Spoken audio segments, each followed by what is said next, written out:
നിലമ്പൂർ ഉപതെരഞ്ഞെടുപ്പിൻ്റെ പരസ്യപ്രചാരണം അവസാനിക്കാൻ പോവുകയാണ്. ഇനി മണിക്കൂറുകൾ മാത്രം ബാക്കിയാണ്. ആവേശകരമായ പരസ്യപ്രചാരണം നിരവധി വിഷയങ്ങളിലൂടെയാണ് കടന്നുപോയത്. മുന്നണികൾ നേതാക്കളൊക്കെ വളരെ സജീവമായി വോട്ടർമാർക്ക് മുൻപിൽ വെച്ച വിഷയങ്ങളുമൊക്കെയായി തന്നെയാണ് പടക്കളം കഴിഞ്ഞ ദിവസങ്ങളിലൊക്കെ ഈ മണ്ഡലത്തിലൂടെ വളരെ സജീവമായി പ്രേക്ഷകർക്ക് മുൻപിലേക്ക് എത്തിയത്. ഇന്ന് അതുപോലെ തന്നെ പടക്കളത്തിൻ്റെ വളരെ പ്രധാനപ്പെട്ട ഈ ലക്കത്തിൽ നമ്മൾക്കൊപ്പം പങ്കുചേരുന്നത് നിലമ്പൂർ വി കെ റോഡിൽ ആണ് ഈ പടക്കളം ചിത്രീകരിക്കുന്നത്. ഇന്നത്തെ ഈ പടക്കളത്തിൽ പങ്കുചേരുന്നത് ശ്രീ ജെയ്സി തോമസ് LDF, അതുപോലെ അഡ്വക്കേറ്റ് OJ ജനീഷ് UDF എന്നീ രണ്ട് യുവ നേതാക്കളാണ്. ജനീഷ്, ഏതായാലും ഇനി ഞാൻ ഈ പറഞ്ഞതുപോലെ വോട്ടർമാർ ബൂത്തിലേക്ക് പോകാൻ വളരെ കുറച്ച് സമയം മാത്രമേ ഉള്ളൂ. പ്രചാരണം അവസാനിക്കാൻ പോകുന്നു. നിങ്ങളെ സംബന്ധിച്ച് പ്രിയങ്ക ഗാന്ധി സ്ഥലം MP തന്നെ വന്ന് റോഡ് ഷോ ഒക്കെ ആയിട്ട് മുന്നോട്ട് പോകുന്ന സാഹചര്യം ആണ് നിൽക്കുന്നത്. LDFനെ സംബന്ധിച്ച് മുഖ്യമന്ത്രി അവരുടെ ഏറ്റവും പ്രധാനപ്പെട്ട പ്രചാരകനായി ഇപ്പോൾ നേതാവായി നിൽക്കുന്ന സാഹചര്യമുണ്ട്.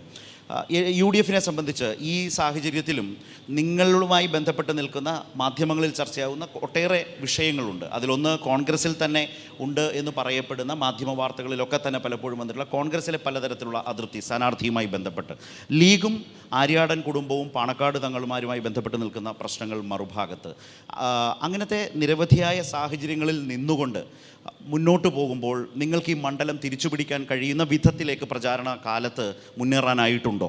തീർച്ചയായിട്ടും പ്രിയങ്ക ഗാന്ധിയുടെ ഈ കോരിച്ചൊരിയുന്ന മഴയത്തടക്കം നടന്ന ആ റോഡ് ഷോ ഉൾപ്പെടെ വ്യക്തമാക്കപ്പെടുന്നത് ഈ നിയമസഭാ ഉപതെരഞ്ഞെടുപ്പിൽ ഐക്യജനാധിപത്യ മുന്നണി ചരിത്ര ഭൂരിപക്ഷത്തോടു കൂടി, അതായത് 2001 ഭൂരിപക്ഷമാണ് ഈ നിയമസഭാ മണ്ഡലത്തിലെ ഏറ്റവും വലിയ ഭൂരിപക്ഷം. ആര്യാടൻ മുഹമ്മദ് ജയിച്ചത് 21,000-ൽ പരം വോട്ടിൻ്റെ ഭൂരിപക്ഷത്തിലാണ്.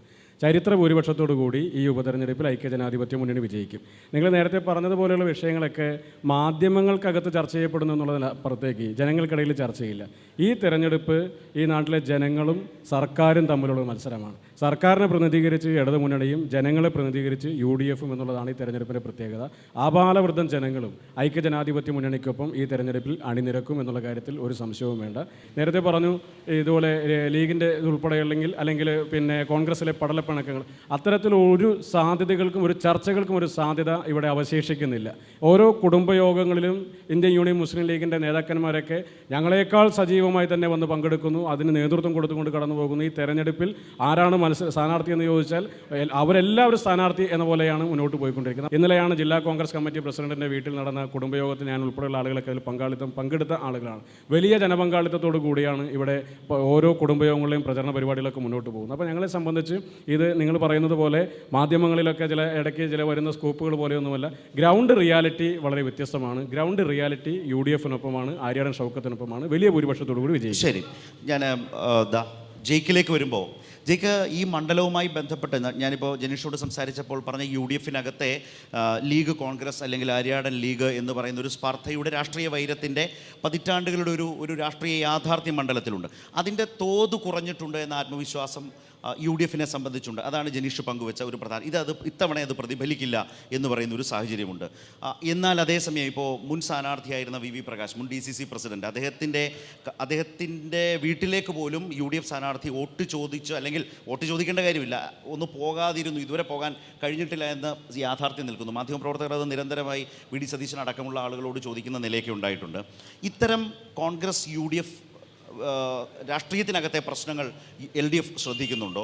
മുഖ്യമന്ത്രി നിരന്തരം പറയുന്നത് ഒരു രാഷ്ട്രീയ വഞ്ചനയുടെ ഭാഗമാണ് ഈ ഉപതെരഞ്ഞെടുപ്പ് എന്നാണ്. അപ്പോൾ ആ രാഷ്ട്രീയ വഞ്ചനയ്ക്ക് അൻവറിന് മറുപടി കൊടുത്ത് LDFിൻ്റെ ഭാഗത്ത് തന്നെ നിലമ്പൂരിനെ നിർത്താൻ ഈ പ്രചാരണ കാലയളവിൽ കഴിയുമെന്ന ആത്മവിശ്വാസം LDFിനുണ്ടോ? തീർച്ചയായിട്ടും.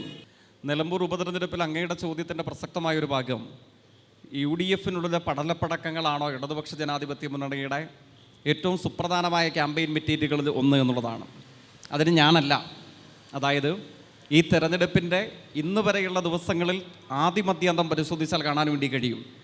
ഇടതുപക്ഷ ജനാധിപത്യ മുന്നണി, അതിൻ്റെ മുഖമായി പരിലസിക്കുന്ന നിലമ്പൂരിലെ സ്ഥാനാർത്ഥി, ഇവരാരും ഒരിക്കൽ പോലും UDFിൻ്റെ പടലപ്പിണക്കങ്ങളെ സംബന്ധിച്ച് തലേ ദിവസം തള്ളിപ്പറയുകയും പിറ്റേ ദിവസം തലയിൽ മുണ്ടിട്ട് കാല് പിടിക്കാൻ പോകുകയും വരെ ചെയ്തിട്ടുള്ള UDFിൻ്റെ അപഹാസ്യമായ പല ശ്രമങ്ങളെ സംബന്ധിച്ചും ഒരു ഘട്ടത്തിലും തെരഞ്ഞെടുപ്പ് ക്യാമ്പയിനായി അത്തരം കാര്യങ്ങൾ ഉയർത്തി കാട്ടിയിരുന്നില്ല. എന്നാൽ അതൊക്കെ മാധ്യമ വാർത്തകളായിരുന്നു. അത് സ്വാഭാവികവും അനിവാര്യവുമാണ്. കേരളത്തിലെ ഇടതുപക്ഷ ജനാധിപത്യ മുന്നണി നിലമ്പൂർ ഉപതെരഞ്ഞെടുപ്പിനെ അഭിസംബോധന ചെയ്തത് കഴിഞ്ഞ 9 ആണ്ട് കാലയളവിൽ കേരളം നടന്നു തീർത്ത മാറ്റങ്ങളെ ചൂണ്ടിക്കാട്ടിയിട്ടാണ്. കേരളം നടന്നു തീർത്ത അഭൂതപൂർവമായ മാറ്റങ്ങളുടെ ഓരം ചേർന്നു തന്നെ കഴിഞ്ഞ 9 വർഷക്കാലത്തിനിടയിൽ നിലമ്പൂരും മാറിയിട്ടുണ്ട്. ആ മാറ്റങ്ങളെ ചൂണ്ടിക്കാണിച്ചിട്ടാണ് ഈ മാറ്റങ്ങൾ തുടരേണ്ടതുണ്ടോ, ഈ മാറ്റങ്ങൾ നിലമ്പൂരിലും കേരളത്തിലും തുടരേണ്ടതുണ്ടെങ്കിൽ കേരളത്തിൽ ഇടതുപക്ഷ ജനാധിപത്യ മുന്നണിയുടെ സൗകുമാര്യം നിറഞ്ഞ മുഖമായ സഖാവ് എം സ്വരാജ് നിലമ്പൂർ നിയമസഭാ മണ്ഡലത്തിൽ നിന്നും കേരള നിയമസഭയിലെ അംഗമായി ഈ തെരഞ്ഞെടുപ്പാനന്തരം വിജയിക്കേണ്ടതുണ്ട്. ആ രാഷ്ട്രീയത്തെയാണ് പരമപ്രധാനമായി ഇടതുപക്ഷ ജനാധിപത്യ മുന്നണി ഉയർത്തി കാണിച്ചിട്ടുള്ളത്. നിലമ്പൂർ നിയോജക മണ്ഡലത്തിൽ സംഭവിച്ചിട്ടുള്ള റോഡുകളുടെ അഭൂതപൂർണമായ മാറ്റം, മലയോര ഹൈവേ ഉൾപ്പെടെയുള്ള സംസ്ഥാന സർക്കാരിൻ്റെ മാത്രം പദ്ധതികൾ നിലമ്പൂരിൽ സൃഷ്ടിച്ച അത്ഭുതാപകമായ പുതിയ മുഖം, ഗവൺമെൻറ് ഹയർ സെക്കൻഡറി സ്കൂളുകൾ ഉൾപ്പെടെ അന്തർദേശീയ നിലവാരത്തിലേക്ക് മാറിയത്, ജില്ലാ ആശുപത്രികളുടെ മാറിയ മുഖം, ഇങ്ങനെ ജനജീവിത സംബന്ധമായ ഓരോ മേഖലയും 9 ആണ്ടുകൊണ്ട് എങ്ങനെ മാറി എന്ന മാറ്റത്തെ ചൂണ്ടിക്കാണിച്ചിട്ടാണ് നിലമ്പൂരിൽ ഇടതുപക്ഷം വോട്ട് തേടുന്നത്. ആ വോട്ട് നിശ്ചയമായും ഇതിനോടകമുള്ള പ്രതികരണങ്ങൾ സൂചിപ്പിക്കുന്നത്. സാധാരണഗതിയിൽ സാംസ്കാരിക രംഗത്തും മറ്റു പല മേഖലകളിൽ നിന്നുള്ള ആളുകളൊക്കെ പല രാഷ്ട്രീയ ആഭിമുഖ്യത്തിൻ്റെ ഭാഗമായി പിന്തുണയുമായി നമ്മുടെ മുമ്പിൽ വരാറുണ്ട്.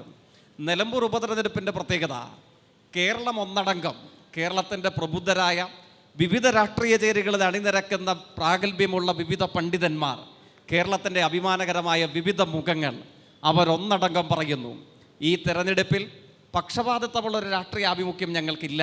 പക്ഷേ 2025 ആണ്ടിലെ കേരളത്തിലെ ഏറ്റവും ഒടുവിലത്തെ നിയമസഭാ ഉപതെരഞ്ഞെടുപ്പിന് സാക്ഷ്യം വഹിക്കുന്ന നിലമ്പൂരിൽ ഞങ്ങൾ ആഗ്രഹിക്കുന്ന വിജയം അത് നിലമ്പൂരിൽ ഇടതുപക്ഷത്തിൻ്റെ മുഖമായ സഖാവ് എം സ്വരാജിൻ്റെ വിജയമാണ് എന്ന് കേരളത്തിലെമ്പാടും ആളുകൾ ആഗ്രഹിക്കുന്നു എന്നുള്ളതാണ് നമുക്ക് സൂചിപ്പിക്കാൻ കഴിയുന്നത്. ഒറ്റ വാചകം കൂടെ പറഞ്ഞ് ഞാൻ അവസാനിപ്പിക്കാം. അതിൽ എത്രയെത്ര നിലമ്പൂരുകാരായിട്ടുള്ള ആളുകളുടെ തന്നെ എത്രയെത്രയോ പ്രതികരണങ്ങൾ ചൂണ്ടിക്കാണിക്കുന്നു. ലോകമെമ്പാടുമുള്ള മലയാളികളുടെ ശബ്ദം കൊണ്ട് ഹൃദയം കവർന്ന ആദരണീയനായ ഗായകൻ, ഗസൽ ഗായകൻ അദ്ദേഹത്തിൻ്റെ പ്രതികരണം സൂചിപ്പിച്ചത് ഇപ്രകാരമാണ്: ഈ തെരഞ്ഞെടുപ്പിൽ ആർക്ക് ഞാൻ വോട്ട് ചെയ്യുമെന്ന് ചോദിച്ചാൽ എൻ്റെ മുമ്പിൽ എം സ്വരാജ് എന്ന് പറയുന്ന ഒരു ചിഹ്നമല്ലാതെ മറ്റൊന്നില്ല. അതോടൊപ്പം അദ്ദേഹം പറയുന്നു, ഈ തെരഞ്ഞെടുപ്പിൽ എന്ത് സംഭവിച്ചാലുമില്ലെങ്കിലും മറ്റസാധാരണ അട്ടിമറികളൊന്നും ഉണ്ടായില്ലെങ്കിൽ നിലമ്പൂർ വഴി കേരളം 3ാമത്തെ ഇടതുപക്ഷ ജനാധിപത്യ മുന്നണിയുടെ തുടർഭരണത്തിന് സാക്ഷ്യം വഹിക്കും എന്ന് അദ്ദേഹം പറയുകയാണ്. അപ്പോൾ ഈ അനുഭവങ്ങളാണ് ഞങ്ങൾക്ക് കരുത്തു പകരുന്നത്. മറ്റു പഠനപ്പടക്കങ്ങളും തർക്കങ്ങളും UDF ഏതു കാലയളവിലും എന്നതുപോലെ മുൻ സ്ഥാനാർത്ഥിയുടെ കുടുംബത്തെയും മുൻ MLAയുടെ സമീപനങ്ങളെയും യൂത്ത് കോൺഗ്രസും മുതിർന്നയാളുകളും തമ്മിലുള്ള തർക്കത്തെയും തള്ളിപ്പറയലുകളും ലീഗിലെ കൊടപ്പനയ്ക്കൽ തറവാട്ടിനോടുള്ള സ്ഥാനാർത്ഥി കുടുംബത്തിൻ്റെ പ്രതിഷേധവും അതൊക്കെ വളരെ സ്വാഭാവികമായി ജനങ്ങൾക്കിടയിൽ ചർച്ച ചെയ്യപ്പെടുന്നുണ്ട്.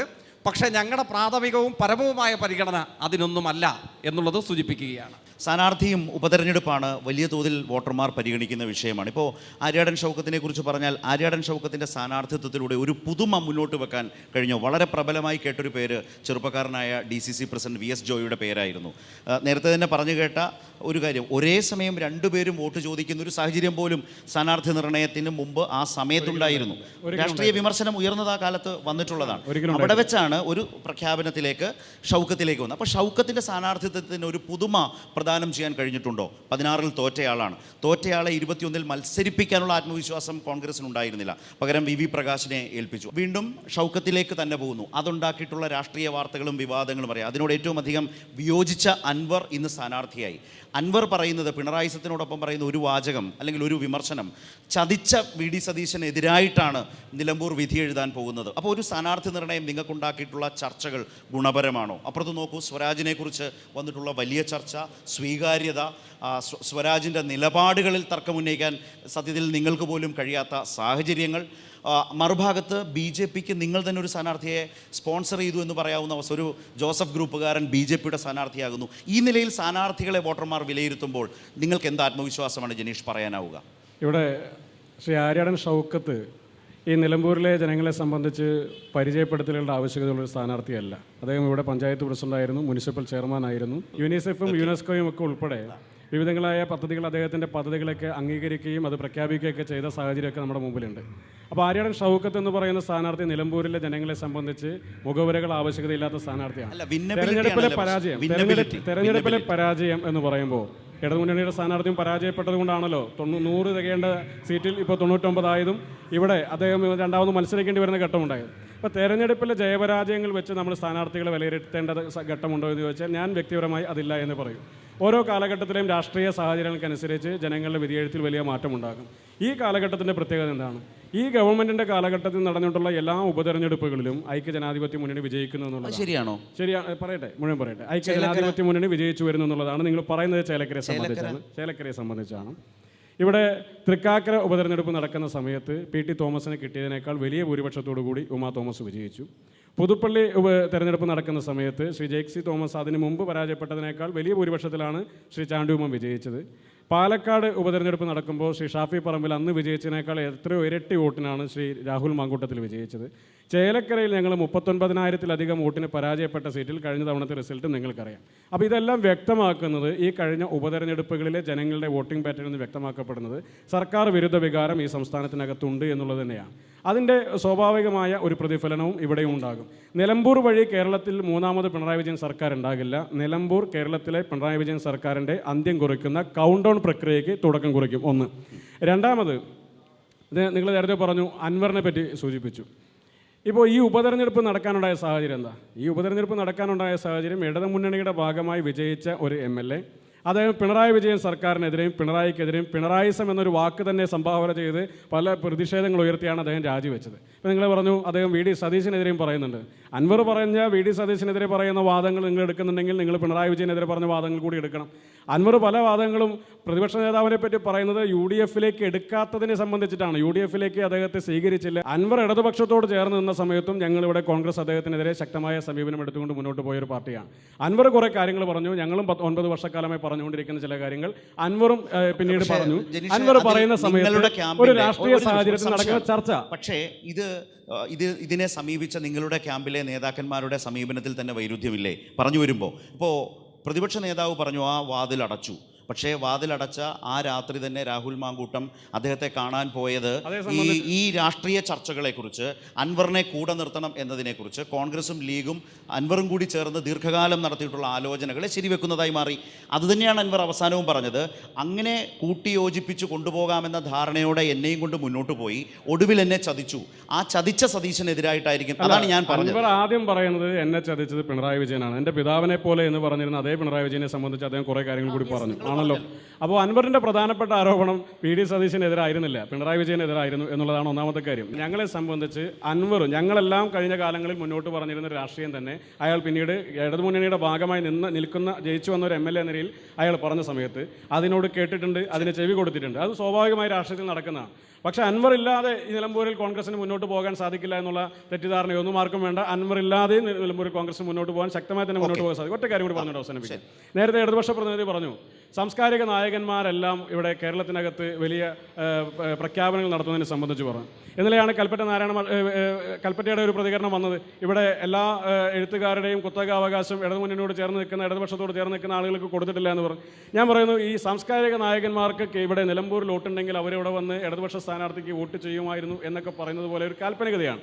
ഞങ്ങൾ പറയുന്നത് കേരളത്തിലെ ജനങ്ങൾക്ക് മുഴുവൻ ഈ നിലമ്പൂർ ഉപതെരഞ്ഞെടുപ്പിൽ ഈ നിയമസഭാ മണ്ഡലത്തിൽ വോട്ട് കൊടുത്താൽ ആ കേരള ജനത മുഴുവൻ കൊത്തിയൊലിച്ച് നിലമ്പൂരിലേക്ക് വരും. കമ്മ്യൂണിസ്റ്റ് പാർട്ടിയുടെ പ്രവർത്തകരല്ലാത്ത ആളുകൾ ഒഴികെ മുഴുവൻ ആളുകളും കൊത്തിയൊലിച്ച് നിലമ്പൂരിലേക്ക് വരും. അത് ഐക്യ ജനാധിപത്യ മുന്നണിയുടെ ആരുടെ ഷൗക്കത്തിന് വിജയിപ്പിക്കാൻ വേണ്ടിയിട്ടാണ്. ശരി, ഇവിടെ ജയിക്ക് ഈ സാംസ്കാരിക നായകന്മാർക്ക് നിലപാടെടുക്കാം. പക്ഷേ ഇവിടെ രാഷ്ട്രീയമായി ചർച്ചയായത് അതിനോട് പ്രതിപക്ഷ നേതാവും അതേ തുടർന്ന് കോൺഗ്രസ് സൈബർ സ്പേസുകളും ഈ സാഹിത്യകാരന്മാരോട് എടുത്ത നിലപാടാണ്, ഒരു സമീപനം. അവരെ ആക്രമിക്കും വിധത്തിലേക്ക് ഒരു നിലപാട് സ്വീകരിച്ചത് വലിയ ചർച്ചയായി മാറിയിട്ടുണ്ട്.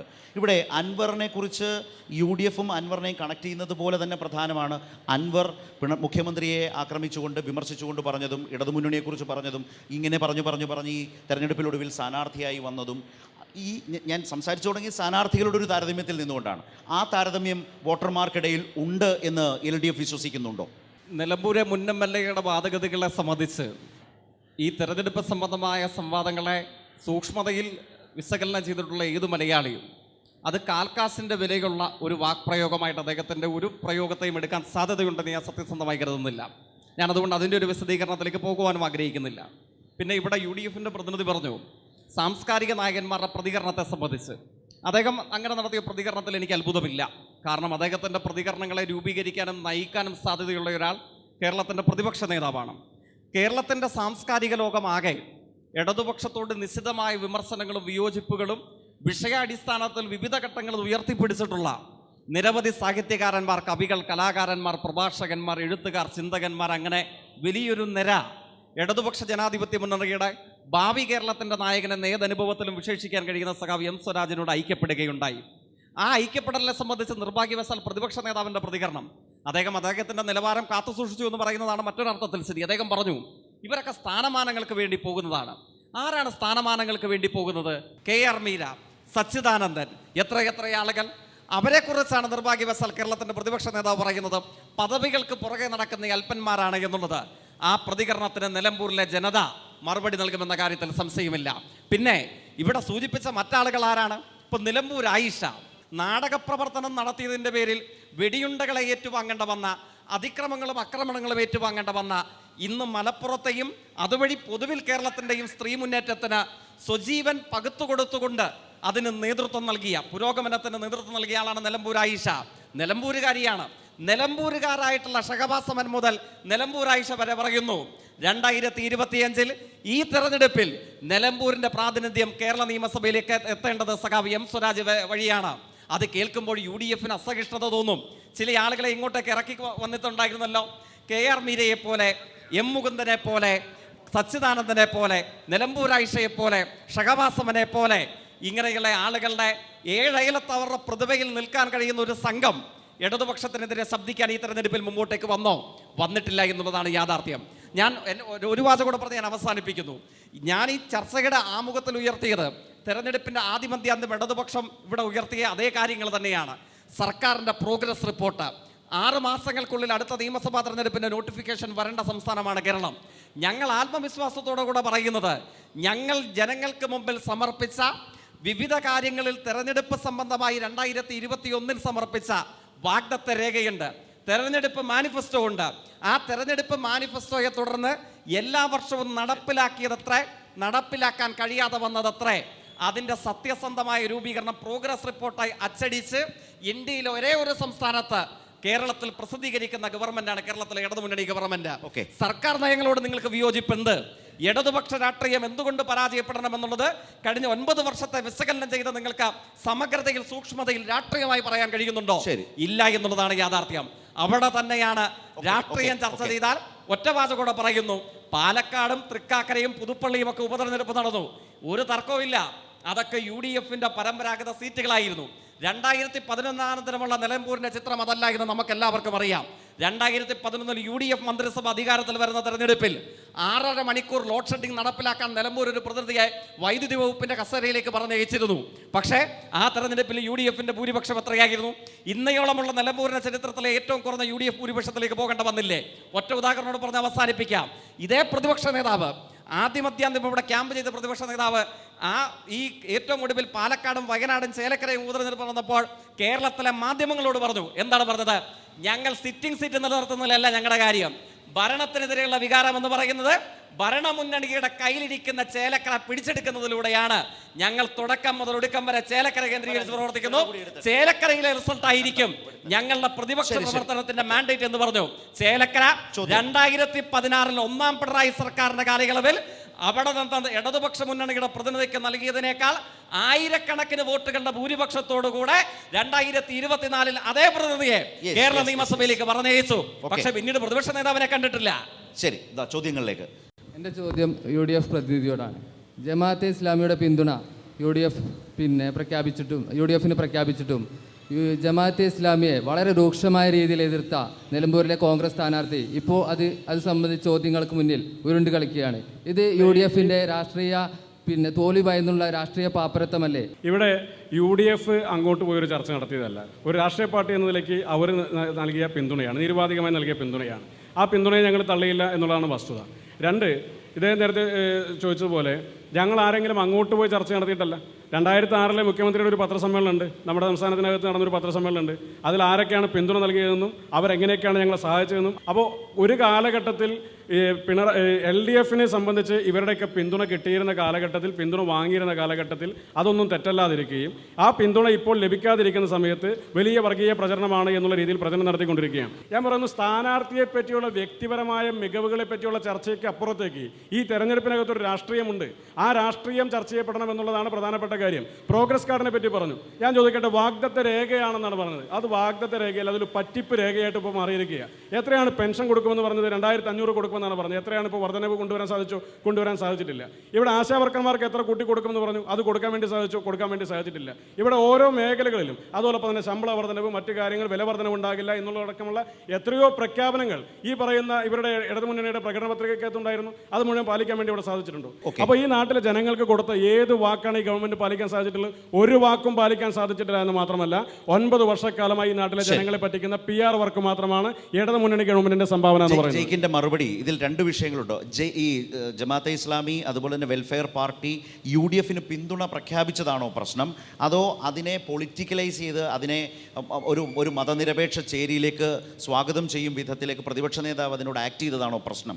രണ്ടാമത്തത് ഭരണവുമായി ബന്ധപ്പെട്ട വിമർശനം. തീർച്ചയായിട്ടും ജമാഅത്തെ ഇസ്ലാമിയുടെ പിന്തുണ UDF സ്വീകരിച്ചതാണോ, അവർ നൽകിയതാണോ പ്രശ്നം, അതോ ആ പിന്തുണയോടുള്ള UDFന്റെ രാഷ്ട്രീയമായ സമീപനം? അതായത് ജമാഅത്തെ ഇസ്ലാമി പോലും ഇപ്പോഴും അംഗീകരിക്കാൻ തയ്യാറായിട്ടില്ലാത്ത മതനിരപേക്ഷ സ്വഭാവം അവരുടെ മേൽ അടിച്ചേൽപ്പിച്ച പ്രതിപക്ഷ നേതാവിൻ്റെ പ്രതികരണം, ഇതിലേതാണ് വിമർശിക്കപ്പെടേണ്ടത്? അതിനകത്ത് അർത്ഥഗർഭമായി ഇടയിൽ കയറുന്നതല്ല, ഒറ്റ കാര്യം. മുസ്ലിങ്ങളിൽ തീവ്രവാദ ചിന്ത വളർത്തുന്നതിൽ മദനി പങ്കുവഹിച്ചു. P. ജയരാജൻ 2024 ഒക്ടോബർ 25 പ്രസ്താവന. എന്തായാലും ജമാഅത്തെ ഇസ്ലാമിയിൽ തുടങ്ങിയ സർക്കാരിനെതിരെയുള്ള വിമർശനങ്ങളിലേക്ക് വരാം.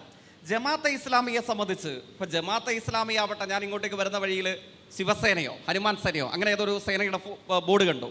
അവരാർക്കൊക്കെയോ പിന്തുണ കൊടുക്കുന്നതായിട്ട് കണ്ടു. ഇപ്പം ജമാഅത്തെ ഇസ്ലാമി ആവട്ടെ, വാനരസേനയാവട്ടെ, ഹനുമാൻ സേനയാവട്ടെ, നമ്മുടെ നാട്ടിൽ ആബാലവൃദ്ധം വരുന്ന മതവർഗീയ സംഘടനകൾ, മതരാഷ്ട്ര സംഘടനകൾ, മതനിരപേക്ഷ സ്വഭാവമുള്ള സാംസ്കാരിക പ്രസ്ഥാനങ്ങളൊക്കെ പ്രവർത്തിക്കുന്നുണ്ട്. ആരെ പിന്തുണയ്ക്കണം, ഏത് വ്യക്തിയെ പിന്തുണയ്ക്കണം, ഏത് രാഷ്ട്രീയത്തെ പിന്തുണയ്ക്കണം എന്നൊക്കെ അത് അവരവരുടേതായ അവകാശമാണ്. ഇപ്പം പാലക്കാട് ഉപതെരഞ്ഞെടുപ്പിൽ ഉയർന്നു വന്ന ചോദ്യമാണ് ഈ തെരഞ്ഞെടുപ്പിൽ ഉയർത്തിയതെന്ന് പറഞ്ഞു. തെറ്റ്. പാലക്കാട് ഉപതെരഞ്ഞെടുപ്പിലെ ചോദ്യം എന്താണ്? പാലക്കാട് ഉപതെരഞ്ഞെടുപ്പാനന്തരമുള്ള വിജയഘോഷയാത്രയിൽ പാലക്കാട് ഗവൺമെന്റ് വിക്ടോറിയ കോളേജിന്റെ മുമ്പിൽ ആദ്യമായി ആഹ്ലാദ പ്രകടനം നടത്തിയത് വെറും ആഹ്ലാദ പ്രകടനമല്ല, ആക്രോശ സമാനമായ ആഹ്ലാദ പ്രകടനം നടത്തിയത് യൂത്ത് കോൺഗ്രസും ലീഗുമല്ല, അത് SDPI ആണ്. ഏത് SDPI? പുന്ന നൗഷാദ് എന്ന് പറയുന്ന കോൺഗ്രസ് പ്രവർത്തനെ വെട്ടിക്കൊന്ന SDPI. ഏത് SDPI? അധ്യാപകനായ TJ ജോസഫിന്റെ കൈ വെട്ടിമാറ്റി ഇവിടെ RSSന് വളക്കൂറുണ്ടാക്കി കൊടുക്കാൻ ശ്രമിച്ച അതേ SDPI. ആ SDPI ആണ് യൂത്ത് കോൺഗ്രസ് നേതാവിന്റെ വിജയത്തിൽ ആക്രോശ സമാനമായ ആഹ്ലാദം പ്രകടിപ്പിച്ചുകൊണ്ട് പാലക്കാട് നഗരവീതിയിലൂടെ പ്രകടനം നടത്തിയത്. അതാണ് പാലക്കാട് ഇവിടെ ജമാഅത്തെ ഇസ്ലാമിയിലേക്ക് വരുന്നു. എന്താണ് നിലമ്പൂർ ഉപതെരഞ്ഞെടുപ്പിൽ UDFന്റെ സമീപനം? പ്രതിപക്ഷ നേതാവ് പറയുന്നു. ഏത് പ്രതിപക്ഷ നേതാവ്? ആദരണീയനായ വയനാട് മുൻ parliament member, leader of opposition LOP ആയിരിക്കുന്ന ഈ ഘട്ടത്തിൽ അദ്ദേഹത്തിന്റെ പ്രതികരണം എന്താണ്? ഞാൻ CPMന്റെ PV അല്ല കോട്ട് ചെയ്യുന്നത്, ഞാൻ കോട്ട് ചെയ്യുന്നത് ഉത്തരവാദിത്വ ബോധത്തോടുകൂടെ ഇന്ത്യയുടെ പ്രതിപക്ഷ നേതാവിനെയാണ്, കോൺഗ്രസിന്റെ നേതാവിനെയാണ്. എന്തായിരുന്നു അദ്ദേഹത്തിന്റെ പ്രതികരണം? ഇസ്ലാമിക് ബ്രദർഹുഡിനെ അനുസ്മരിപ്പിക്കും വിധം RSSന്റെ B ടീം പറഞ്ഞത് ആരാണ്? വയനാട് പാർലമെന്റ് മുൻ മെമ്പർ, നമ്മുടെ ഇന്ത്യയുടെ പ്രതിപക്ഷ നേതാവ്, നിങ്ങളുടെ കോൺഗ്രസിന്റെ നേതാവ് രാഹുൽ ഗാന്ധി ഇല്ലേ? ആ ലോകത്തിലെ RSSന് സമാനമെന്ന് രാഹുൽ ഗാന്ധി സൂചിപ്പിച്ച ഇസ്ലാമിക് ബ്രദർഹുഡിന്റെ ചിത്രമെടുത്തുകൊണ്ടാണ് ഇവർ വിമാനത്താവളത്തിലേക്ക് പ്രകടനം നടത്തിയത് വഖഫ് നിയമ ഭേദഗതിക്കെതിരെ. ആ ജമാഅത്തെ ഇസ്ലാമിയെ കുറിച്ച് കേരളത്തിലെ കോൺഗ്രസ് നേതാവ് പറയുന്നു, ഇവർ വർഗീയമല്ല, ഇവർ മതനിരപേക്ഷമാണ്. 4 മടക്കി കയ്യിൽ വെക്കാൻ പറയും. കാരണം എന്താണ്? ഞാൻ ഒറ്റ വാചകത്തിൽ ജമാഅത്തിനെ കുറിച്ചുള്ള ഞങ്ങളുടെ നിലപാട് പറഞ്ഞ് അവസാനിപ്പിച്ചേക്കാം. ജമാഅത്തെ ഇസ്ലാമിയുടെ നേതാവ് മൗദൂദി ആരാണ്? ഇന്ത്യയും പാകിസ്ഥാനും വിഭജിക്കപ്പെട്ടപ്പോൾ ഇന്ത്യ വേണ്ട, ഞങ്ങൾ മുസ്ലിങ്ങളുടെ മതരാഷ്ട്രം പാകിസ്ഥാനാണെന്ന് പറഞ്ഞ് ഇന്ത്യ ഉപേക്ഷിച്ചു പോയ ലക്ഷണമൊത്ത ഇന്ത്യയിലെ ഒറ്റുകാരനായ ഒരു മതതീവ്രവാദി. ആ മതതീവ്രവാദിയുടെ സംഘമാണ് ജമാഅത്തെ ഇസ്ലാമി. മലയാളത്തിൽ നിലമ്പൂരും മലപ്പുറത്തും കേരളത്തിലെയും ഇന്ത്യയിലെ മുസ്ലിങ്ങൾ എന്താ ചെയ്തത്? മൗദൂദി പോയാൽ അവൻ ഒറ്റയ്ക്ക് പോകും. ഞങ്ങൾ എന്ത് ചെയ്യും? ഞങ്ങൾ നിലമ്പൂരുകാരനായ വാര്യംകുന്നിനെ പോലെ അന്തസ്സുള്ള മുസൽമാനായി നിലമ്പൂരും മലപ്പുറത്തും കേരളത്തിലും ജീവിച്ച് പോരടിച്ച് ഇവിടെ തന്നെ മരണപ്പെടുമെന്ന് പ്രഖ്യാപിച്ച മൗദൂദി വിരുദ്ധരായ കോടാനുകോടി മുസൽമാന്റെ മണ്ണാണ് നമ്മുടെ ഇന്ത്യ. അവിടെ ജമാഅത്തെ ഇസ്ലാമിക്ക് മതനിരപേക്ഷ കാഴ്ചപ്പാട് കൊടുക്കാൻ ശ്രമിച്ചാൽ അതിനെ മുസൽമാൻ അടക്കമുള്ള ഇന്ത്യയുടെ മതനിരപേക്ഷ ചേരി തകർത്ത് കളയും. ജനീഷ് പറഞ്ഞതിൽ ഒരു കാര്യമുണ്ട്. അതായത് ഇപ്പോൾ VD സതീശൻ പറഞ്ഞത് ആ ജമാഅത്തെ ഇസ്ലാമി മതരാഷ്ട്രവാദം ഉപേക്ഷിച്ചു, അവർ ആ വർഗീയ പശ്ചാത്തലത്തിൽ നിന്ന് പിൻവാങ്ങി, അങ്ങനെ സഹകരിക്കുന്നു എന്ന് ആദ്യമായി ജമാഅത്തെ ഇസ്ലാമിയെക്കുറിച്ച് നമ്മളൊക്കെ പറയുന്ന ഒരു രാഷ്ട്രീയ നേതാവ് VD സതീശനാണ്. അദ്ദേഹമല്ലാതെ നമ്മളാരും കേരള രാഷ്ട്രീയത്തിൽ കേട്ടില്ല. പക്ഷേ അദ്ദേഹം ഉന്നയിച്ചൊരു ചോദ്യമുണ്ട്. ഇടതുപക്ഷത്തെ പിന്തുണച്ച സ്ഥാനാർത്ഥികളെയൊക്കെ പിന്തുണച്ച ജമാഅത്തെ ഇസ്ലാമിയുടെ മുൻകാലങ്ങളിൽ ഏതെങ്കിലും കാലത്ത് CPIM നേതാക്കൾ ഈ ജമാഅത്തെ ഇസ്ലാമി മതരാഷ്ട്രവാദം അവസാനിപ്പിച്ചു എന്ന് പറഞ്ഞ പിന്തുണ സ്വീകരിച്ചിട്ടുണ്ടോ? അവിടെയാണ് ഞാൻ സൂചിപ്പിക്കാൻ ആഗ്രഹിക്കുന്നത്. ജമാഅത്തെ ഇസ്ലാമി 975 മുമ്പ് തെരഞ്ഞെടുപ്പിൽ പങ്കെടുത്തിരുന്നില്ല. അത് മതവിശ്വാസത്തിനെതിരായിരുന്നു എന്നതായിരുന്നു സമീപനം. 976 മുമ്പ് ജമാഅത്തെ ഇസ്ലാമിയുടെ പ്രവർത്തകരാരും ഇന്ത്യയിൽ സർക്കാർ ജോലി സ്വീകരിച്ചിരുന്നില്ല. സർക്കാർ ജോലി സ്വീകരിക്കാതെ, തെരഞ്ഞെടുപ്പിൽ വോട്ടവകാശം ഉപയോഗിക്കാതെ ഇന്ത്യൻ ജനാധിപത്യ വ്യവസ്ഥ ദൈവവിശ്വാസത്തിനെതിരാണ് എന്ന് പ്രചരിപ്പിച്ചുകൊണ്ടിരുന്ന ഒരു സംഘം 975 ഇന്ത്യൻ അടിയന്തരാവസ്ഥാനന്തര അന്തരീക്ഷത്തിൽ തങ്ങളുടെ നിലപാട് മാറ്റി. ബാബറി ധ്വംസനാനന്തരം ആദ്യമായി കോൺഗ്രസിനെ തള്ളിക്കളയുന്ന നിലപാടിലേക്ക് ജമാഅത്തെ ഇസ്ലാമി വന്നു. കോൺഗ്രസിനെ തള്ളിക്കളഞ്ഞ, ഞാൻ ഇപ്പോഴും ഓർമ്മിക്കുന്നു, പൈശാചികതയെ അനുകൂലിക്കുന്ന ബാബറി ധ്വംസനത്തിന് കൂട്ടുനിന്ന കോൺഗ്രസിനെ എതിർക്കണം, അതിനുവേണ്ടി കോൺഗ്രസ് വിരുദ്ധർക്ക് വോട്ട് ചെയ്യാം, അതായിരുന്നു ജമാഅത്തെ ഇസ്ലാമിയുടെ സമീപനം. അങ്ങ് സൂചിപ്പിച്ചു കേരളത്തിലെ മുഖ്യമന്ത്രിയുടെയും ദേശാഭിമാനികളുടെയും പ്രതികരണം. ഞാനത് കാണാത്തയാളല്ല, പല മാധ്യമ സംവാദങ്ങളിൽ വന്ന് ഇവരത് പറയുന്നതാണ്. പക്ഷേ സൂചിപ്പിക്കേണ്ടത് എന്താണ്? ഇത്തരത്തിലുള്ള പിന്തുണ ഇവിടെ ആമുഖമായി സൂചിപ്പിച്ചതുപോലെ പിന്തുണ ഇടതുപക്ഷത്തിന്റെ ഏതെങ്കിലും സ്ഥാനാർത്ഥിക്ക് ജമാഅത്തെ ഇസ്ലാമി വാഗ്ദാനം ചെയ്തിട്ടുണ്ട്? ഇല്ല എന്നുള്ളതല്ല. പക്ഷേ നിങ്ങൾ കാണേണ്ടത് എന്താണ്? 975 അടിയന്തരാവസ്ഥാനന്തര കാലയളവിൽ ജനതാ പാർട്ടി പിരിച്ചുവിട്ടിട്ടാണ് BJPയുടെ ചില ആളുകൾ, അന്നത്തെ പഴയ BJPയുടെ ആളുകൾ നമ്മുടെ ജനതാ മുന്നണിയായി ചേർന്ന് പ്രവർത്തിച്ചിരുന്നത്. ജനസംഘം പിരിച്ചുവിട്ടിട്ടാണ്. അപ്പോഴൊരു തർക്കം ഉയർന്നു വന്നു. പ്രത്യേകിച്ച് കേരളത്തിന്റെ രാഷ്ട്രീയ ചരിത്രത്തിൽ തലശ്ശേരി ഉപതെരഞ്ഞെടുപ്പിൽ RSS അംഗത്വമുള്ളവർ ഈ ജനതാ മുന്നണിയിലുണ്ട് എന്നുള്ളതായിരുന്നു അന്ന് ഉയർന്നു വന്ന തർക്കം. എന്തായിരുന്നു കേരളത്തിൽ CPIMന്റെ ഇന്ത്യൻ ഇടതുപക്ഷത്തിന്റെ മറുപടി?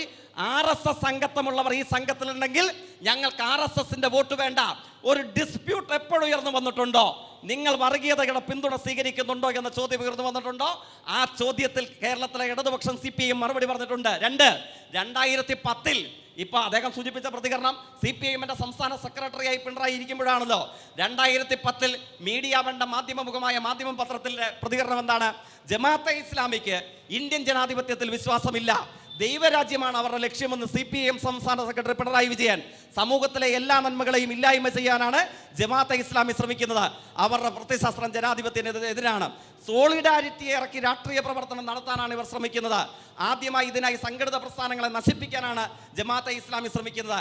കല്യാശ്ശേരിയിൽ നയനാർ അനുസ്മരണം ഉദ്ഘാടനം ചെയ്തുകൊണ്ട് CPIMന്റെ സെക്രട്ടറി. ഇനി ദേശാഭിമാനിയുടെ എഡിറ്റോറിയൽ, അതാണ് വായിക്കപ്പെടാൻ വേണ്ടി പോകുന്നത്. ആ എഡിറ്റോറിയലിന്റെ 3ാമത്തെ ഖണ്ഡിക എന്താണ്? എഡിറ്റോറിയലിന്റെ 3ാമത്തെ ഖണ്ഡിക തെരഞ്ഞെടുപ്പിൽ വോട്ട് ചെയ്യാനും സർക്കാർ ജോലി സ്വീകരിക്കാനും ഇങ്ങനെ കോൺഗ്രസ് വിരുദ്ധ ശക്തികളെ പൈശാചികതയ്ക്കെതിരെയുള്ള രാഷ്ട്രീയത്തിന്റെ ഭാഗമായി പ്രോത്സാഹിപ്പിക്കാനുള്ള ജമാഅത്തെ ഇസ്ലാമിയുടെ തീരുമാനത്തെ ദേശാഭിമാനി എഡിറ്റോറിയൽ സ്വാഗതം ചെയ്തു. ഒപ്പം എന്തു പറഞ്ഞു? കണിശതയോടുകൂടെ, തെളിമയാർന്ന ഉദാഹരണത്തോടുകൂടെ പ്രതിപക്ഷ നേതാവ് 2 വോട്ട് കിട്ടിയപ്പോൾ അന്ന ജമാഅത്ത് മതനിരപേക്ഷവാദികൾ, ജമാഅത്തെ ഇസ്ലാമി മൗദൂദിയും നല്ല 916 മതനിരപേക്ഷവാദി, അങ്ങനെ ദേശാഭിമാനി പറഞ്ഞില്ല. ആ എഡിറ്റോറിയലിന്റെ 3ാമത്തെ ഖണ്ഡികയിൽ പറയുന്നു, ലക്ഷണമൊത്തം മതരാഷ്ട്രവാദം ഉയർത്തിപ്പിടിക്കുന്ന സംഘമാണ് ജമാഅത്തെ ഇസ്ലാമി. അങ്ങനെ ഏതൊക്കെ ഘട്ടത്തിലും ഈ പിന്തുണയെ സ്വാഗതം ചെയ്യാനും സമീകരിക്കാനും ശ്രമിക്കുമ്പോഴൊക്കെ ഇവർ മതരാഷ്ട്രവാദികളാണ് എന്ന അപകടത്തെ RSSനോടൊന്ന പോലെ ഊന്നി പറഞ്ഞിട്ടുണ്ട് കേരളത്തിലെ ഇടതുപക്ഷം. ചരിത്രപരമായിട്ടൊരു വലിയ വിശേഷണം VD സതീശൻ കിട്ടുന്നത് എന്താണെന്നറിയോ? മൗദൂദികൾ മതനിരപേക്ഷവാദികളാണ് എന്ന ഗുഡ് സർട്ടിഫിക്കറ്റ് കൊടുത്തയാളായി നിലമ്പൂരിലെ ഉപതെരഞ്ഞെടുപ്പ് ഈ ഒരു വിഷയത്തിൽ മാത്രമായിട്ട് കേൾക്കൂ. കഴിഞ്ഞ ലോക്സഭാ തെരഞ്ഞെടുപ്പിൽ ഉൾപ്പെടെ വെൽഫെയർ പാർട്ടി എന്ന് പറയുന്ന രാഷ്ട്രീയ പാർട്ടി ഈ രാജ്യത്തിനകത്ത് BJPക്കെതിരായ രാഷ്ട്രീയ സമീപനത്തിന്റെ ഭാഗമായി ഇന്ത്യൻ നാഷണൽ കോൺഗ്രസിനെ പിന്തുണച്ചിട്ടുണ്ട്, ഇന്ത്യ മുന്നണിയെയും പിന്തുണച്ചിട്ടുണ്ട്. ആ രാഷ്ട്രീയ സാഹചര്യം മാത്രമാണ് ഈ തെരഞ്ഞെടുപ്പിലും ആ രാഷ്ട്രീയ സാഹചര്യത്തിന്റെ തുടർച്ചയുടെ ഭാഗമായ പറയട്ടെ. പ്രതിപക്ഷ നേതാവിന്റെ പരാമർശമാണ് ചർച്ചയായത്. ഞാൻ പറഞ്ഞല്ലോ, അതിനെ സംബന്ധിച്ച് പറയുമ്പോൾ അദ്ദേഹം ഇന്ന് പറഞ്ഞ കാര്യം എന്താണ്? ഇന്നത്തെ അഭിമുഖത്തിൽ ഉൾപ്പെടെ അദ്ദേഹം പറഞ്ഞത് SDPI കഴിഞ്ഞ നിയമസഭാ തെരഞ്ഞെടുപ്പിൽ പാലക്കാട് ഉൾപ്പെടെ നിയമസഭാ തെരഞ്ഞെടുപ്പിൽ ഞങ്ങൾക്ക് പിന്തുണ പ്രഖ്യാപിച്ചു കൊണ്ടുവന്നു, ഞങ്ങൾ ആ പിന്തുണ വേണ്ട എന്ന് പരസ്യമായി പറഞ്ഞു. പാലക്കാട് SDPIയുടെ വോട്ട് കൊണ്ടാണോ ഞങ്ങൾ വിജയിച്ചെന്ന് പറയാൻ? 18,000-ലധികം വോട്ടിന്റെ ഭൂരിപക്ഷത്തിൽ അവിടെ വിജയിക്കുമ്പോൾ SDPIയുടെ വോട്ട് കൊണ്ടാണോ? അല്ലല്ലോ. അതിനുശേഷം ഇതുവരെ കാണാത്ത കാഴ്ചയെന്ന് കണ്ടു. ആദ്യം പ്രകടനവുമായി അതേ ഇറങ്ങിയ SDP SDP ആണ് പലപ്പോഴും വിജയത്തിന്റെ ഇവിടെ കേരളത്തിനകത്ത് അവകാശവാദം. ഇടത് മുന്നണിക്ക് അതാണ് പിന്തുണ പ്രഖ്യാപിച്ചിട്ടുണ്ടല്ലോ. ഇടത് മുന്നണിക്ക് പിന്തുണ പ്രഖ്യാപിച്ചല്ലോ. ഞാൻ ഈ പഞ്ചായത്ത് ഇതുപോലെ പ്രകടനം നടത്തിയ ഒരു അനുഭവം പറഞ്ഞു കൊടുക്കാമോ? ഏതൊക്കെ പഞ്ചായത്തിലാണ് ഒരുമിച്ച് വി ഡി സതീശൻ പറഞ്ഞതുപോലെ മറ്റേതെങ്കിലും ഒരു നേതാവ്, കോൺഗ്രസ് നേതാക്കൾ പോട്ടെ, വേറെ ഇടതുപക്ഷക്കാരെ വിടാം, ഏതെങ്കിലും ഒരു കോൺഗ്രസ് നേതാവെങ്കിലും നാളിതുവരെ ഈ പറഞ്ഞ മൗദൂദികൾ അത് മതനിരപേക്ഷവാദികളായി മാറി എന്ന് കേരളത്തിന്റെ ചരിത്രത്തിൽ ആരെങ്കിലും പറഞ്ഞിട്ടുണ്ടോ? അദ്ദേഹം പറഞ്ഞ വാചകം ഇത്ര മാത്രമാണ്. SDP അവരുടെ രാഷ്ട്രീയ വെൽഫെയർ പാർട്ടി അവരുടെ രാഷ്ട്രീയ നിലപാട് തിരുത്താൻ വേണ്ടി തയ്യാറാകുന്നു. അവർ സഹോദര യാത്ര നടത്തിക്കൊണ്ടിരിക്കുന്നു. അത്തരമൊരു ഘട്ടത്തിൽ അവർ ആട്ടി ഓടിക്കേണ്ടതില്ല എന്ന ആലോചന മാത്രമാണ് എന്ന് മാത്രമാണ് പറഞ്ഞു വെച്ചത്. ഇവിടെ UDF പ്രതിനിധി ആര്യാടൻ ഷൗക്കത്ത് നഗരസഭാ ചെയർമാനായിരുന്ന സമയത്തെ കാര്യങ്ങളൊക്കെ വെച്ച് പറഞ്ഞു. അദ്ദേഹം നഗരസഭാ ചെയർമാനായ സമയത്ത് അദ്ദേഹത്തിൻ്റെ ഭരണപരാജയത്തിൻ്റെ ഭാഗമായിട്ടാണ് ഇന്ന് നഗരസഭാ അധികാരത്തിൽ വന്നിട്ടുള്ളത്. വൻ ഭൂരിപക്ഷത്തിൽ അദ്ദേഹത്തിൻ്റെ അഴിമതിയുടെയും അദ്ദേഹത്തിൻ്റെ ജനദ്രോഹ നടപടികളുടെയൊക്കെ ഭാഗമായിട്ട് ഇന്ന് നഗരസഭ ഭരിക്കൽ തുടങ്ങി 3 വർഷമായിട്ടാണ് യുനെസ്കോ ലേണിംഗ് സിറ്റി പട്ടികയിൽ നഗരസഭ എത്തപ്പെട്ടത്. അത് ആര്യാടൻ ഷൗക്കത്തിൻ്റെ ഭരണ മികവ് കൊണ്ട് വന്നതല്ല. ഇടതുപക്ഷം അധികാരത്തിലേറിയിട്ട് ഈ നഗരസഭയിൽ ടാർ ചെയ്യാനോ കോൺക്രീറ്റ് ചെയ്യാനോ ഒരൊറ്റ റോഡ് പോലും ഈ നഗരസഭയിൽ ഇന്നില്ല എന്നുള്ളതാണ് വാസ്തവം. അതുപോലെ ഇന്ത്യയിൽ ഏക യുനെസ്കോ ലേണിംഗ് സിറ്റി പട്ടികയിൽ ഇടം പിടിച്ച ഏക മുനിസിപ്പാലിറ്റിയാണ് നിലമ്പൂർ നഗരസഭ. അതുപോലെ നഗരസഭയിലെ ക്യാൻസർ രോഗികൾക്ക് 4000 രൂപ വെച്ച് മാസം തോറും നൽകുന്ന നഗരസഭയാണ്. അതുപോലെ സ്കൂളിലെ 1ാം ക്ലാസ് പഠിക്കുന്ന കുട്ടികൾക്ക് പഠനോപകരണ കിറ്റുകൾ പ്രഖ്യാപനം വന്നത് എന്തിന്റെ അടിസ്ഥാനത്തിലാണ്? ആര് മുനിസിപ്പൽ ചെയർമാനായിരുന്ന സമയത്ത് തുടങ്ങി വെച്ച പദ്ധതികളുടെ അടിസ്ഥാനത്തിലാണ്? യുനെസ്കോ ലേണിംഗ് സിറ്റി പട്ടികയിൽ അവാർഡ് കിട്ടിയപ്പം അതിനെ എതിർത്ത ആളുകളാണ് യൂത്ത് കോൺഗ്രസും. അന്ന് ഇവർ പറഞ്ഞത് അങ്ങനെ ഒരു അവാർഡ് കിട്ടിയിട്ടേ ഇല്ല എന്നതാണ്. ഇപ്പൊ അവർ പറയുന്നത് അവരെ ഭരണ മികവ് കൊണ്ട് കാണാൻ കിട്ടിയെന്നാണ്. ഷൗക്കത്ത് ഭരിച്ചതിന് ശേഷമാണ് പത്മിനി ഗോപിനാഥ് 5 വർഷം ഭരിച്ചത്. അതിനുശേഷം 2 വർഷത്തെ ഭരണ മികവ് കൊണ്ട് തന്നെയാണ് യുനെസ്കോ ലേണിംഗ് സിറ്റി പട്ടികയിൽ ഇടം നേടിയത് മുനിസിപ്പാലിറ്റി. എൻ്റെ ചോദ്യം, കഴിഞ്ഞ 34 വർഷക്കാലമായി ശ്രീ ആര്യാടൻ മുഹമ്മദ് കൊണ്ടുവന്ന പദ്ധതികളല്ലാതെ പുതിയ എന്ത് പദ്ധതിയാണ് നിങ്ങൾ നിലമ്പൂരിന് വേണ്ടി ചെയ്തത്? ഇവിടെയുള്ള റോഡിൻ്റെ ബ്ലോക്ക് എന്ന് പറയുന്നത് വാഹനങ്ങൾക്ക് കടന്നു പോകാൻ പറ്റാത്ത പ്രയാസങ്ങളുള്ള ഒരു സ്ഥിതി ഇവിടെ ഉണ്ട്. ഇവിടുത്തെ നിലമ്പൂരിൻ്റെ ബൈപ്പാസ്, അതോടൊപ്പം തന്നെ നമുക്കൊക്കെ കാണുമ്പോൾ തന്നെ വളരെ വിഷമകരമായി തോന്നുന്നത് KSRTCയുടെ നമ്മുടെ ഷോപ്പിംഗ് കോംപ്ലക്സ് അടക്കമുള്ള കാര്യങ്ങൾ.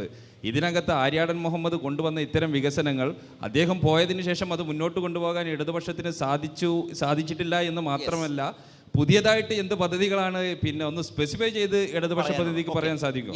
താങ്കൾ പറഞ്ഞു 9 വർഷക്കാലം PR വർക്കിൻ്റെ പ്രവർത്തനമാണ് ഈ സർക്കാർ നടത്തിയിട്ടുള്ളത്. ഒറ്റ കാര്യം പറയുള്ളൂ. പിന്നെ അതിൽ പെൻഷൻ്റെ കാര്യം പറഞ്ഞു. UDF ഗവൺമെൻറ് അധികാരത്തിന് ഇറങ്ങുന്ന സമയത്ത് 600 രൂപ ഉണ്ടായിരുന്ന പെൻഷൻ ഈ ഗവൺമെൻറ് അധികാരത്തിൽ തുടരുന്ന ഈ സമയത്ത് 1600 രൂപയാക്കിയ പെൻഷൻ 60 ലക്ഷം വരുന്ന ഈ കേരളത്തിലെ പാവപ്പെട്ട മനുഷ്യർക്ക് നൽകുമ്പം ആ പെൻഷനെ പോലും കൈക്കൂലിയാണെന്ന് പറയുന്ന താങ്കളുടെ നേതാവ് സ്വീകരിച്ച ഈ നിലപാടിനെ സംബന്ധിച്ച് UDF പ്രതിനിധിക്ക് എന്താണ് പറയാനുള്ളത്? ഇവിടുത്തെ ഗ്രാമീണ ബാങ്കുകൾ ദേശസാൽക്കരണത്തിന് ശേഷം ഗ്രാമീണ മേഖലയിലേക്ക് ആ സേവനം എത്താത്തതിൻ്റെ ഭാഗമായിട്ട് പ്രത്യേക ഒരു സ്കീമായിട്ട് വന്ന ബാങ്കാണ്. ഈ ബാങ്കിനെ ഇപ്പം സ്വകാര്യവൽക്കരിക്കാൻ വേണ്ടിയിട്ടാണ് കേന്ദ്ര ഗവൺമെൻറ് തീരുമാനിച്ചിട്ടുള്ളത്. അപ്പോൾ അത്തരത്തിലൊരു കാര്യം വരുമ്പോൾ LDF ആണെങ്കിലും UDF ആണെങ്കിലും എന്ത് നിലപാടാണ് സ്വീകരിക്കുക? അദ്ദേഹം ചോദ്യം കംപ്ലീറ്റ് ആക്കിയില്ല എന്ന് പറയുന്നുണ്ടായിരുന്നു. എൻ്റെ ചോദ്യം എന്ന് പറഞ്ഞാൽ, ഞങ്ങൾ ഭരിക്കുന്ന ഈ 4 വർഷം കൊണ്ട് ഞങ്ങൾ ഭരിക്കുന്ന സമയത്ത് ഞങ്ങൾക്ക് എടുത്തു പറയാൻ പറ്റിയ കുറേ വികസന പദ്ധതികളുണ്ട്. അതുപോലെ നഗരസഭയിൽ എടുത്തു പറയാൻ പറ്റിയ ഒരു വികസന പദ്ധതി ആര്യാടൻ ഷൗക്കത്തിൻ്റെ കാലത്ത് നടന്നതൊന്ന് പറയണം. ഒരു ചോദ്യം കൂടി. 34 വർഷം ഈ മണ്ഡലം UDFന് കിട്ടിയിട്ടും ഞങ്ങൾക്ക് 9 വർഷം കിട്ടിയിട്ടും ഞങ്ങൾക്ക് 1800 കോടി രൂപയോളം പറയുന്ന വികസന പദ്ധതികളും നിങ്ങൾ എതിർത്ത കിഫ്ബി പദ്ധതി ഉപയോഗിച്ച് 360 കോടിയോളം രൂപ ചെലവഴിച്ച് റോഡ് നിർമ്മിച്ചതും 12 പാലങ്ങൾ നിർമ്മിച്ചതും ഹോസ്പിറ്റലുകൾ വികസിപ്പിച്ചതും അതുപോലെ സ്കൂളുകളും ഈ സ്റ്റേഡിയം മാനവേദൻ സ്കൂളിലെ 27 കോടി രൂപ ചെലവഴിച്ച് മെസ്സിയും നെയ്മറും കളിക്കുന്ന സ്റ്റേഡിയം ഉണ്ടാക്കിയതും അങ്ങനെ എടുത്തു പറയാൻ പറ്റിയ പല പദ്ധതികളും ഞങ്ങൾക്കുണ്ട്. നിങ്ങൾക്ക് 34 വർഷം ഭരിച്ചിട്ട് എടുത്തു പറയാൻ പറ്റിയ ഏതെങ്കിലും ഒരു പദ്ധതിയുടെ പേര് പറയാമോ? വികസനത്തെ സംബന്ധിച്ച് വ്യത്യസ്ത കാഴ്ചപ്പാടുകൾ വന്നു. മണ്ഡലവുമായി ബന്ധപ്പെട്ടത് കൂടി ഇവിടെ ഒരു പ്രതിനിധി പെൻഷനെ സംബന്ധിച്ചിട്ട് പറഞ്ഞു. ഇവിടെ UDFൻ്റെ ഗവൺമെൻറ് അധികാരത്തിൽ നിന്ന് മാറുന്ന സമയത്ത് 600 രൂപ ഉണ്ടായിരുന്ന പെൻഷൻ ഞങ്ങളാണ് വർദ്ധിപ്പിച്ചതിനെ സംബന്ധിച്ചിട്ടാണ് പറഞ്ഞത്. ഇവിടെ 15ാം നിയമസഭയിലെ നക്ഷത്രചിഹ്നമില്ലാത്ത 324-ാമത്തെ ചോദ്യം, ആ ചോദ്യം ചോദിച്ച OS അംബിക എന്ന് പറയുന്ന ഇടതുപക്ഷ MLA ആണ്. KM ബാലഗോപാലാണ് മറുപടി കൊടുത്തത്. അതിൽ അദ്ദേഹം വളരെ കൃത്യമായി ഓരോ വർഷത്തെയും പെൻഷനെ പറ്റി പറയുന്നുണ്ട്. 2011 അത് 400 രൂപയാണ് ഉമ്മൻചാണ്ടി ഗവൺമെൻറ് വരുമ്പോൾ. കർഷക പെൻഷനെ സംബന്ധിച്ച് 2016 അത് 600 രൂപയാണ്. 2025 ഇപ്പോൾ അത് 1600 രൂപയാണ്. ഇന്ദിരാഗാന്ധി വാർദ്ധക്യകാല പെൻഷൻ 2011 400 രൂപയാണ്. 2016 അത് 1200 രൂപയാണ്. 2025 ഇപ്പോൾ അത് 1600 രൂപയാണ്. ഇന്ദിരാഗാന്ധി വിധവ പെൻഷൻ 2011 400 ആണ്. 2016 അത് 800 രൂപയാണ്. 2025 അത് 1600 രൂപയാണ്. ഇന്ദിരാഗാന്ധി നാഷണൽ ഡിസബിലിറ്റി പെൻഷൻ 2011 അത് 400 രൂപ. ഉമ്മൻചാണ്ടി ഗവൺമെൻറ് പോകുമ്പോൾ അത് 1100 രൂപ. അതിനുശേഷം ഇപ്പോൾ 9 വർഷക്കാലത്തിന് ഇപ്പുറത്തേക്ക് വരുമ്പോൾ അത് 1600 രൂപ. അവിവാഹിതരായ സ്ത്രീകൾക്കുള്ള പെൻഷൻ 2011 അത് 400 രൂപയാണ്. ഉമ്മൻചാണ്ടി ഗവൺമെൻറ് വരുമ്പോൾ 2011 ഗവൺമെൻറ് പോകുമ്പോൾ അത് 1100 രൂപയാണ്. 2025 9 വർഷക്കാലം കഴിയുമ്പോൾ 1100 നിന്ന് 1600 രൂപയാണ്. അപ്പോൾ ഈ പെൻഷനുമായി ബന്ധപ്പെട്ട ഘട്ടം ഘട്ടമായ വർധനവ് എന്നൊക്കെ പറയുമ്പോൾ 500-600 ആക്കിയത് എന്തുവാ? ഉമ്മൻചാണ്ടിയുടെ ഭരണകാലത്ത് 500-600 ആക്കിയത് എന്താ? UDF പ്രതിനിധിയോട് നമ്മൾ പറഞ്ഞ ഈ 11 മാസത്തെ പെൻഷൻ കുടിശ്ശിക വരുത്തി തീർത്തത് നിങ്ങളല്ല. ഇല്ല, അതും പറഞ്ഞു വരുന്നതിനെ പറ്റിയിട്ടാണല്ലോ. ഈ പറയുന്ന കാലഘട്ടത്തിൽ 400 രൂപ ഉണ്ടായിരുന്ന പെൻഷൻ 500-ൽ നിന്ന് കർഷക പെൻഷൻ ഒഴികെയുള്ള മറ്റെല്ലാ പെൻഷനും ഉമ്മൻചാണ്ടി ഗവൺമെന്റ് കാലഘട്ടത്തിൽ വർധനവ് ഉണ്ടായിട്ടുണ്ട്. ഇപ്പോൾ 9 വർഷ കാലഘട്ടത്തിൽ ഞാൻ പറയുന്ന കണക്ക് തെറ്റാണെന്ന് കണക്കാക്കണ്ട. എന്ന് പറയുന്ന ഇടതുപക്ഷ MLA-ക്ക് KN ബാലഗോപാൽ നിയമസഭയിൽ കൊടുത്ത മറുപടിയാണ്. 9 വർഷക്കാലമായി ഇപ്പോൾ ഈ സർക്കാർ വന്നിട്ട് 1600 രൂപയാണ് ഇപ്പോൾ പെൻഷൻ എത്തി നിൽക്കുന്നത്. ആ പെൻഷനെ കൈക്കൂലി എന്ന് ആക്ഷേപിച്ചു എന്നാണ് ഇപ്പോൾ അദ്ദേഹം പറഞ്ഞത്. കൈക്കൂലി എന്ന് ആക്ഷേപിക്കുകയല്ല ചെയ്തത്. പെൻഷന് മുടക്കം വരികയും ആ പെൻഷൻ കൊടുക്കാൻ വേണ്ടി തെരഞ്ഞെടുപ്പ് വരികയും ചെയ്യുന്ന ഘട്ടം ഉണ്ടായപ്പോഴാണ്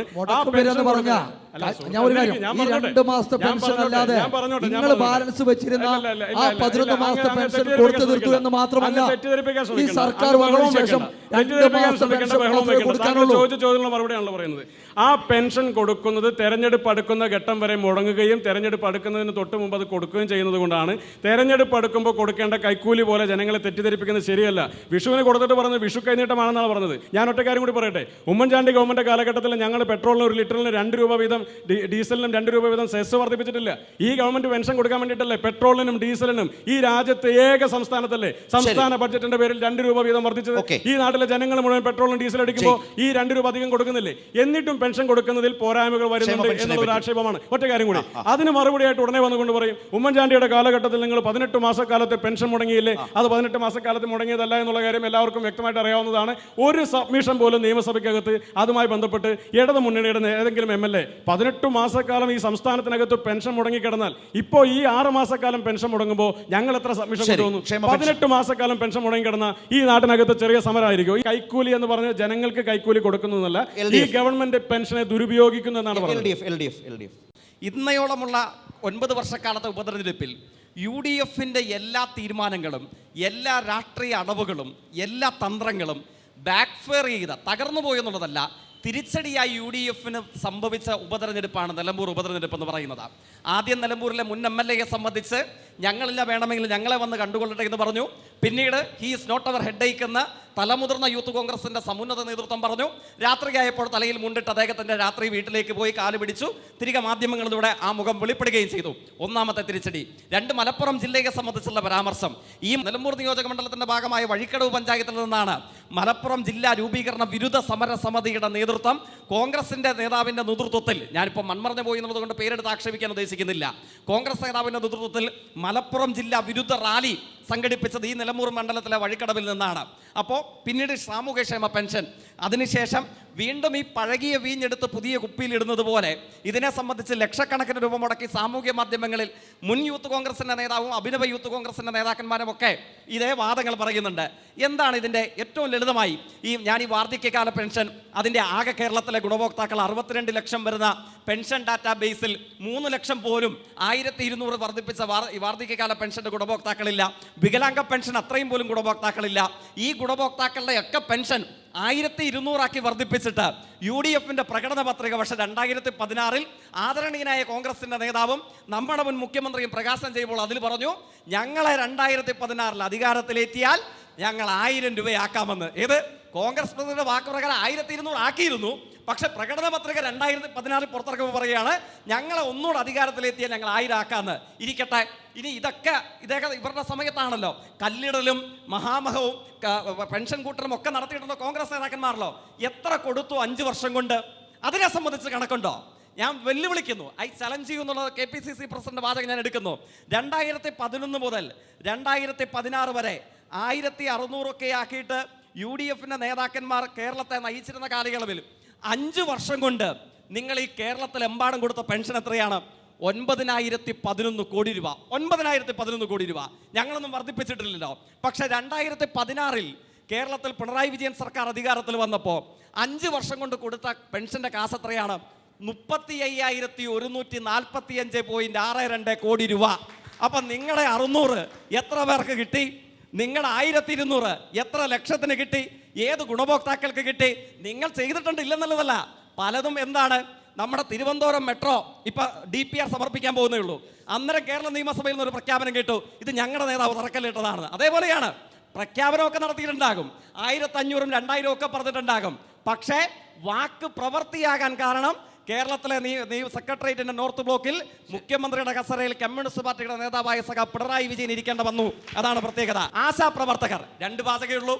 ആശാപ്രവർത്തകർ ഇന്ത്യയിൽ ആകെ ആ സ്കീം നിലവിൽ വരുന്നത് 1ാം UPA RSSനെ പുറത്തു നിർത്താൻ ഒരു കാലിച്ചായ പോലും വാങ്ങി കുടിക്കാതെ 64 ഇടതുപക്ഷത്തിന്റെ MPമാർ കോൺഗ്രസിനെ പുറമേ നിന്ന് പിന്തുണച്ചപ്പോഴാണ് 1ാം UPA യാഥാർത്ഥ്യമാകുന്നത്.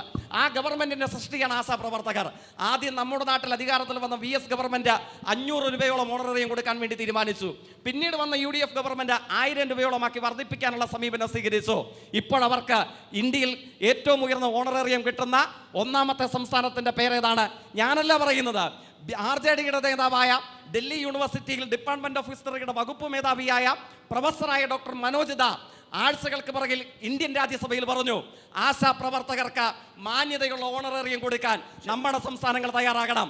ഞങ്ങളുടെ നാട്ടിൽ 2000 കർണാടകയിൽ അത് 5000 ആക്കി വർദ്ധിപ്പിച്ചുവെങ്കിലും 4000 ഇപ്പോഴും കൊടുക്കുന്നത്.